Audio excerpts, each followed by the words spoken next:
What's up, Hub? I'm so excited to hang out with you guys tonight. And if you're hanging out in Louisville, Denton, or Flower Mound, we just want to take a moment and welcome everybody together. Okay, have you ever... I'm sorry. Have you ever been... Sorry again. Have you ever been distracted? Did you know that the definition of distraction is that when something prevents you from giving your full attention to someone or something else? Like, if you ever been to the movies early enough to see the trailers for other new movies coming out, one of my favorite parts about going to the movies. And then at the end of all those trailers, it looks like another trailer's about to play.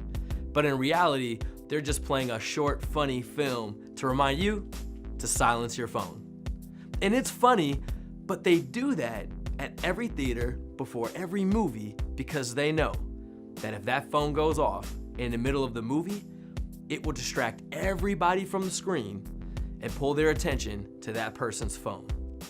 Distractions. So why are we talking about distractions? Well, Jesus wants you to know who you are, who He is, and what you were created for. And with every next step you take on your journey with Jesus, you discover more about who you are, who He is, what you were created for in one of those areas. And with every discovery that you make, life becomes more and more exciting. You realize that what Jesus invites you to is truly amazing. But then we can get distracted. See, the enemy wants to distract you. He doesn't want you to know who you are. And He doesn't want you to know who Jesus is. And He for sure doesn't want you to know what you were created for. And so every single time you take a next step in your journey with Jesus, He will do everything He can to distract you. In fact, maybe tonight that's kind of where you are. You've been growing in your faith. You've been taking next steps with Jesus. But lately, you feel a little bit distracted. There's a lot of ways we get distracted in life, even more than we realize. But tonight, I want to take a few minutes and just talk about one of those specifically, our phones. Think about it.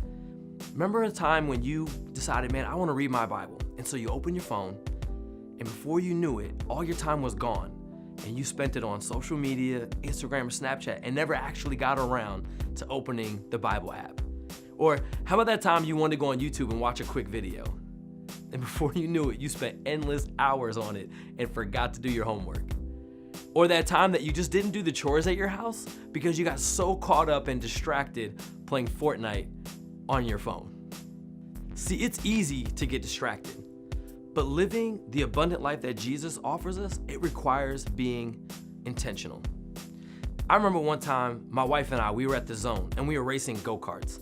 And we were racing in the single cars, and we were racing in the double cars, and we were winning. We were beating everybody. We were having a lot of fun, and it was great.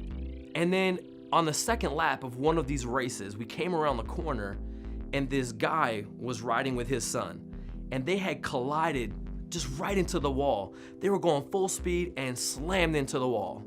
They had to sit there and wait for someone to come help them. They were in a lot of pain because they hit at full speed. They lost a lot of time on the track, and their experience wasn't nearly as great as it could have been. And the whole reason behind it was because he was distracted. Can you take a guess why he was distracted?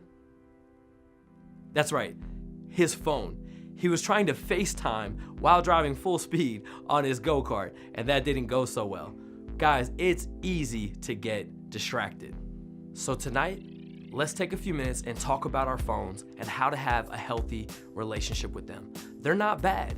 In fact, they can be really awesome. But if you're not intentional, they can easily become a distraction, and specifically a distraction from what God has for you. So let's talk about a few ways this happens. Everybody say notifications.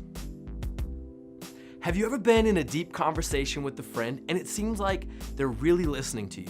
They're leaning in, they're engaged, they're tracking with what you have to say, and then out of nowhere, they get a notification on their phone, and without even hesitating, they pull it out, they check the notification, they begin to respond to that notification, either texting or social media or actually making a phone call, as if you're not even there, as if you weren't even in a conversation with them to begin with.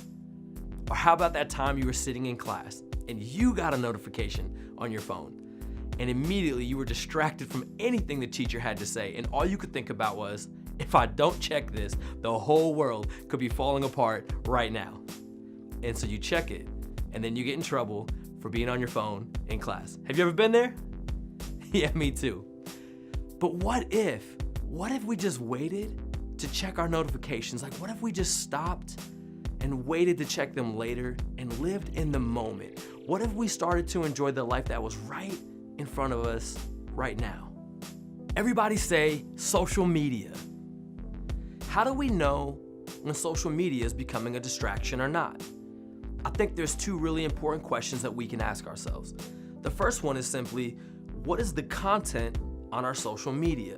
What I mean by that is, who do you do social media life with? When you open up Instagram or Snapchat or whatever social media platform you're on, does the content that you see encourage you? Does it inspire you? Does it help you in the direction that God is leading you? Or does it drain you? Like, in other words, does it add value or does it take it away?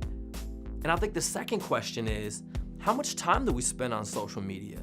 And if we're not careful, we can quickly and easily get distracted by social media, and we end up hanging out with all of our friends and we all look like this. You know what I'm talking about. Everybody say YouTube. How do we know when YouTube is becoming a distraction in our lives? I mean, think about it like this. Does what you watch build you up and take you closer to where you're going with Jesus, or does it pull you away? Is it distracting you? Like, I know it's easy. Like, you go on the YouTube app and you want to watch a specific clip, and you go on there and you may or may not watch it, but then immediately you have like hundreds of options of other related or non-related videos, and you click into one and then click into the next, and pretty soon you spent endless hours, and all you know is that there's a city under the ocean somewhere where giants used to live, placed there by aliens, and you've lost track of time and everything else. Am I the only one? Have you been there? It's easy to get distracted by YouTube. Everybody say texting. That's right, texting. Have you ever had a really great day? Everything is going the way you want it to go, you're happy, things are good, and then you get a text message that was unexpected from somebody that you did not expect to get that text message from. And so you don't know how to respond, but you respond anyway. And then you're waiting for them to respond, and you see the bubbles pop up on your phone, but then they go away. And so then you respond again, and then you see the bubbles pop up on your phone again like they're responding, and then they don't. And all of a sudden, that text message has completely distracted you from everything that's been going on around you, from everything that's happening in that moment, and has taken you away into the world of text messaging. Distractions are everywhere, and we are all susceptible to them. So what are we gonna do about it?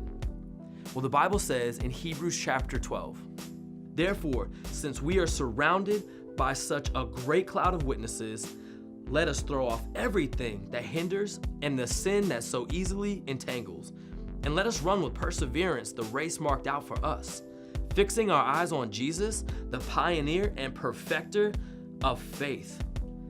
Like, here's the thing. It says to throw off anything that is hindering us. That text message, social media, those notifications, YouTube. Man, sometimes we just gotta delay it, throw it off, do it at the right time for the right amount of time, and just not let it be a distraction in our lives. And then it says, focus on Jesus. See, when we focus our lives on Jesus, He gives us the proper perspective on how to have a healthy relationship with our phone. In other words, He helps us use this for the good of others and for the glory of God. Here's the thing about distractions. Most of the time, they're not things that are wrong or even bad, just like your phone. And if you have a healthy relationship with your mobile device, it can be super life-giving. Like, I can use my phone to send hope miles and miles away in seconds.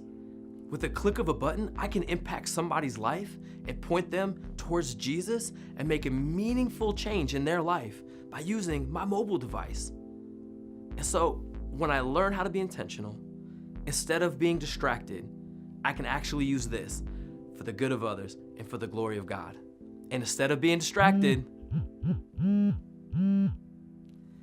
I can live a life that makes a difference. So guys, tonight, let's not let this be a distraction in our lives. Let's learn how to use this for the good of others and the glory of God.